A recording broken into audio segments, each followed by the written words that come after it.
that question about the index participation, I guess that kind of makes it almost half an IUL. Is that right? Yeah, are you talking about Guardian's index participation? On the actual IBC, so if you selected that, that makes it like a hybrid IUL. Is that right?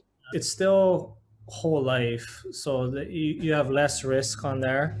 But so for those of you that aren't aware of what Mary's saying, is it's Guardian has an index participation feature on it where instead of receiving the stated dividend rate, which is currently 5.65%, you would be able to get index rate based off the S&P 500. There's the company caps of 11% and 4%, and then they charge you 2% to get it. So right now the max you could get is 9% and the low of 2% as your dividend rate instead of the 5.65. So it's not in addition to the 5.65, it's instead of the 5.65.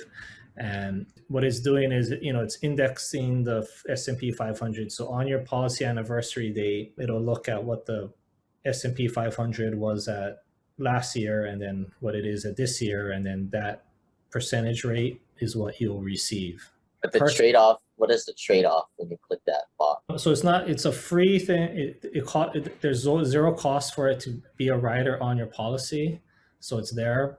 But if you use it, if you allocate any money to it, then they charge you a 2% on the return. You can choose anywhere between 0 and 100% participation. It's nice where you don't have to allocate all of your funds to it. For me personally, the reason why I chose whole life is for kind of the stability. You know what you're going to get. I already have some exposure to the stock market through retirement accounts and other things. That's just me personally. I may use that feature when there's a major stock or a market correction. It tanks a portion of the funds to receive that potential higher dividend.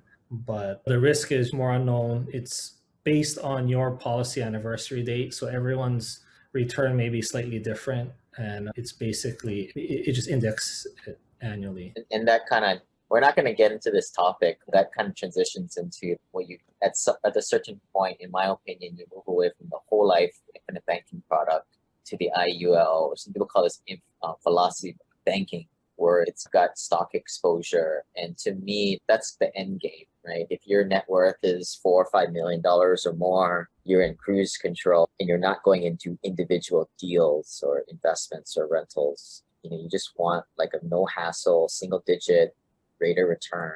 That's what that product is for. And I think at this point, I'm not getting it personally, but I think one of you guys would probably push me at some point to make more content around it. We'll create more videos and information about that product here in the future. But for now, the infinite banking is for folks who are $1 million to $5, $6 million net worth. We're putting the money in there, getting a little nice rate of return, tax-free, off the table of creditors and litigators, but to take the money right back out and invest it in deals or whatever you'd like to do with it.